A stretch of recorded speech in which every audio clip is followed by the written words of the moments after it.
Bom dia, boa tarde, boa noite. Para você que assiste esse vídeo, eu quero cumprimentar também na paz do Senhor.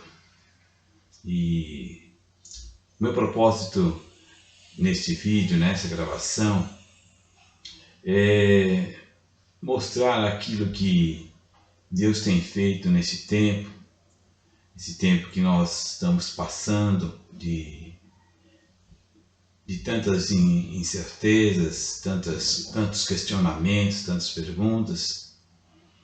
E uma das coisas que me deixou de maneira desconfortável é um termo usado em estatística que chama-se amostragem, onde é feito um corte, às vezes pela faixa etária, às vezes também colocam sobre a classe econômica das pessoas. Então tiraram uma amostragem, e no nosso caso em específico foi uma amostragem que eu considero como um corte das pessoas de 60 anos para cima que foram consideradas como grupo de risco, até mesmo tendo em vista aquilo que já é de domínio público, o Covid-19, ou também popularmente conhecido como coronavírus.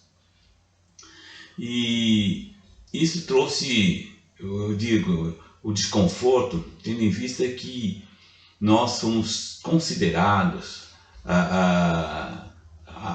ou melhor, fomos aconselhados a estarmos em isolamento, ou eu diria um tom um pouco mais drástico, em uma prisão domiciliar.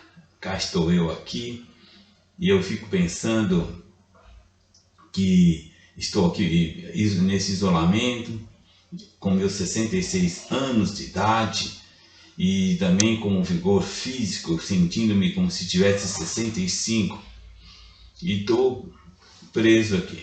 Isso me trouxe um incômodo, mas como eu tenho, desde que eu me conheço como gente, e toda a minha juventude, eu não sei ficar muito tempo parado. Então eu sempre, durante muito tempo que eu estudo, uma das coisas que eu também fiz vários cursos sobre administração de tempo, e ali onde eu aprendi que eu deveria planejar o meu dia. Desde então eu faço isso, planejo o meu dia, coloco, na verdade eu tenho a metodologia de escrevendo tudo aquilo que eu vou me lembrando, que eu devo fazer durante o dia. E pasmem vocês, depois que eu elenco, eu vou conferir, vou ticando tudo o que eu vou fazendo, e eu percebo que eu fiz muito mais daquilo que eu escrevi, e isso tem norteado minha vida. E pensando exatamente nesse ponto, e também fico motivado porque tenho visto meu pai espiritual, o apóstolo Joel, dentro de um dinamismo, dentro dessa maneira contagiante de realmente motivar as pessoas e explicar, ensinar. E nesse tempo agora que poderíamos estar parados, ele coloca tantas atividades, instrui isso e aquele, isso me motiva também. Muito mais também motivado através do Espírito Santo, que me trouxe essa palavra, porque eu queria apenas aqui repartir com vocês, e com o propósito único de que essa palavra possa, assim como despertou, houve um despertamento em mim, uma palavra de alerta, e resgatar também algumas coisas que já estão inerentes em nós, e às vezes acabamos nos distraindo e deixando de lado. E esse é um momento que eu creio oportuno para nós podermos então estar resgatando e despertando através de algumas coisas. E eu, levado pelo Senhor, Ele me trouxe exatamente essa palavra que encontra-se em 2 Timóteo capítulo 2, versículo 9, apenas a parte D e E do versículo, que diz assim: a palavra de Deus não está presa. eu me sentindo aqui isolado, como eu falei, num tom assim drástico, numa prisão domiciliar, pela minha idade, essa estatística que fez um corte, colocando exatamente 60 anos para cima, em um grupo de risco, ou seja, vulnerável a esse Covid-19, e eu fui levado a pensar exatamente o que poderia fazer, mesmo dentro de casa. E através dessa tecnologia que está à nossa disposição, eu louvo a Deus por isso.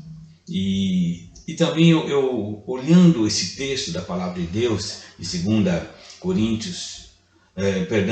Timóteo, capítulo 2, eu fui analisar a circunstância em que o apóstolo Paulo escreve a Timóteo, aquele jovem Timóteo, filho na fé, sobre exatamente isso. Olha, a palavra de Deus não está presa.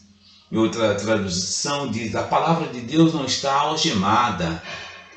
Então, nessas circunstâncias em que o apóstolo Paulo escreve essa carta, e é uma carta de suma importância, tanto importante que ela tornou-se Bíblia, a carta a Timóteo, eu fiquei ainda muito mais, um peso maior de responsabilidade, porque nesse momento que eu estou aqui repartindo com vocês, falando, comentando sobre essa palavra, eu estou aqui dentro do meu escritório, e o meu escritório aqui bem, diria até confortável.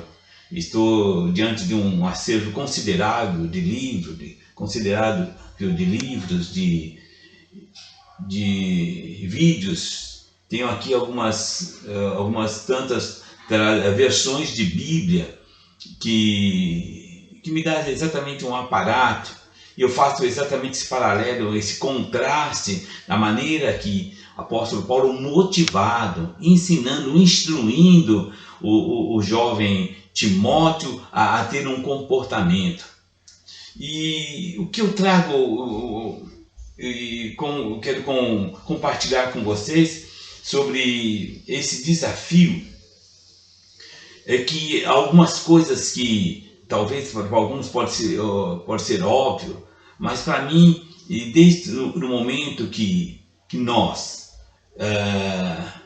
confessamos Jesus como Senhor e Salvador da nossa vida, naquele momento em que eu abri minha boca, declarei, tomei posição que Jesus é o Senhor e Salvador da minha vida, instalou-se exatamente um momento de guerra espiritual. Talvez para alguns, olha, mas é verdade, exatamente, nós estamos em guerra espiritual. Mas eu quero destacar nesse momento de guerra espiritual o que mais me despertou. E aí que eu fui despertado que realmente nós estamos em batalha espiritual. Porque mesmo nesse livro de 2 Timóteo, e eu quero me ater somente no capítulo 2, o apóstolo Paulo, no seu versículo 3 e 4, ele trata e fala exatamente a Timóteo como soldado. Então eu percebi que nós, a partir daquele momento lá atrás, não importa o tempo e que eu e você abrimos nossa boca e tomamos posição para correr com perseverança essa carreira que nos é proposta, como diz lá em Hebreus, nós então estamos em guerra espiritual. Nós somos soldados prontos para a batalha. E o que eu quero passar para vocês não foi criação minha. É um estudo que tem exatamente, que eu tenho aqui na Bíblia, uma das Bíblias de estudo, e eu estou apenas reproduzindo esses versículos que me edificou tanto sobre a posição que nós temos de soldado. E eu destaquei o tema que está nessa Bíblia de estudo, o caráter de um soldado de Cristo. O caráter do soldado de Cristo. Então eu quero colocar, tinha alguns outros pontos, mas eu elenquei apenas 4 tópicos do que é o caráter de um soldado de Cristo. A letra A diz que o caráter de um soldado de Cristo é que ele é forte. E o texto diz assim, da palavra: Tu, pois, meu filho, fortifica-te na graça que é em Cristo Jesus. E o que de mim, entre muitas testemunhas, ouviste, confia-o a homens fiéis e que sejam idôneos para também ensinarem os outros. Versículo 1 e 2. O que eu aprendo com isso, com o caráter de um soldado de Cristo, que ele é forte, é que essa força não é uma força intelectual, não é uma força física, não é uma força que é proveniente de nós, de mim. Como diz a palavra, é a força que vem da graça que há em Deus, que há em Cristo Jesus. Repetindo, mas vem da graça que há em Cristo Jesus. Eu entendo que essa força, ela me impulsiona, ela me dirige a escolher, como diz, homens fiéis que sejam idôneos e ensinar, instruir eles a também serem multiplicadores, exatamente, de estar levando a palavra de Deus. Isso me traz exatamente um sentido de movimento. O soldado, ele agora está em movimento, ele é forte. A letra B diz, ele tem um propósito. Ele tem um propósito. E diz assim a palavra: nenhum soldado em serviço se envolve em negócios desta vida, porque o seu objetivo, o seu propósito é satisfazer aquele que o arregimentou. Versículo 4. Ou seja, nós, como soldados, em plantão, trabalhando, nós temos que estar focados. Nós não podemos estar nos distraindo com coisas diferentes daquilo que nós somos convocados, arregimentados, ou seja, convocados. Nós temos que estar focados e exatamente correr, olhando. O termo, eu gosto muito de Hebreus 12:2, que diz olhando. Dá um sentido de continuidade. Não é que eu olhei, tirei os olhos, uma hora eu olhei, depois não olhei mais. Não, olhando firmemente. Então nós temos que estar focados, porque nós temos um propósito. Nada pode nos distrair do foco que nós temos. Nós temos uma missão. O terceiro, a letra C dessa Bíblia de estudo, ela fala sobre ele é disciplinado. E a palavra também mencionada é igualmente o atleta. Não é coroado se não lutar segundo as normas. Versículo 5. Eu entendo que disciplina. Um soldado que é forte, um soldado que tem propósito, ele tem disciplina. Quando eu falei exatamente de que nós temos que ser disciplinados no nosso dia e nós temos que ali fazer um planejamento do dia, eu entendo que esta disciplina, ela é movida de oração, de jejum, da leitura da palavra de Deus. Para nós que estamos nessa visão abençoada do MDA, proveniente lá do pastor Eibe, há muitos anos que nós, como Igreja Metodista Renovada, nós temos o nosso TSD, essa sigla TSD, Tempo a Sós com Deus. Eu entendo que isso faz parte de uma disciplina e são partes integrantes de um soldado que pretende ser disciplinado. Porque o caráter de um soldado de Cristo, ele tem que ser disciplinado. E o último ponto, ele é seguro. A letra D fala sobre que um soldado, ele é seguro. O texto da palavra de Deus, referendando, ele é seguro, diz assim: procura apresentar-te a Deus aprovado, como obreiro que não tem de que se envergonhar, que maneja bem a palavra da verdade. Versículo 15. eu aprendo o seguinte: se ele preenche todos os requisitos de que ele é um soldado forte, um soldado que tem um só propósito, um soldado que é disciplinado, ele adquire então segurança. E não é uma segurança dele, mas é uma segurança que vem exatamente num crescente, porque ele é forte, ele tem um só propósito e ele é disciplinado. E a segurança que ele tem é uma segurança de estar na presença de Deus. A palavra de Deus diz: procura apresentar-se a Deus. Então ele é seguro e ele não tem do que se envergonhar, porque ele vem militando na palavra, ele é disciplinado, ele é forte e ele tem um só propósito. Eu quero concluir essa breve palavra louvando primeiramente a Deus por ter manifestado a graça de me abrir os olhos dessa palavra de profecia. Quando o apóstolo Paulo escreve, a palavra de Deus não está presa, não está algemada. A minha atitude de poder realmente levar propagar essa palavra, disseminar essa palavra, eu louvo a Deus. E o que fica bem no meu coração é um termo que eu estou usando aqui, como se Deus estivesse falando: ninguém prende ou algema a minha palavra.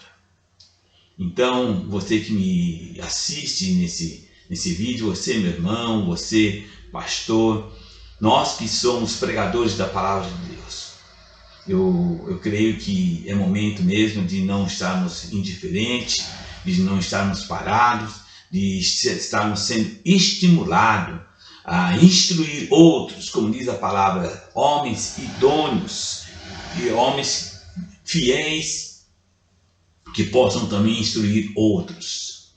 E eu termino dizendo o seguinte: uma determinada ocasião, Jesus foi questionado pelos fariseus, dizendo: mande que eles parem de falar. E essa palavra também é uma palavra de profecia que chega até nós. E diz a palavra: se nós calássemos, as pedras clamariam. Se nós não falássemos, as pedras irão falar. Que Deus nos abençoe.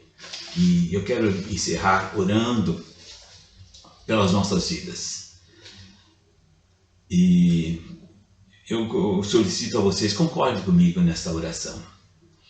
Bendito Deus e eterno Pai, obrigado, Deus amado, porque nos alerta, o Deus que sempre nos chama a atenção de todas as maneiras e circunstâncias. Obrigado por essa tua palavra, Senhor. Obrigado pelo despertar de saber, mesmo que estamos fechados, estamos aqui isolados, nós temos ferramenta que tu tens levantado através de tecnologia para que essa palavra seja disseminada. Que a minha oração, Senhor, que ela caia em terra fértil, ela prospere a 100 por 1. Nós pedimos capacitação, Senhor, que venha do alto sobre as nossas vidas. Queima como tenaz os nossos lábios, para que não falemos de nós mesmos, mas falemos aquilo que tu determinar que falemos, Pai. Na verdade, Senhor, eu não sou mais do que um menino de recado. Portanto, Deus, ouve e responde às nossas orações. Eu oro, te louvo e te bendigo, em nome daquele que vive e reina para todos sempre, Jesus Cristo de Nazaré. Obrigado. Deus abençoe.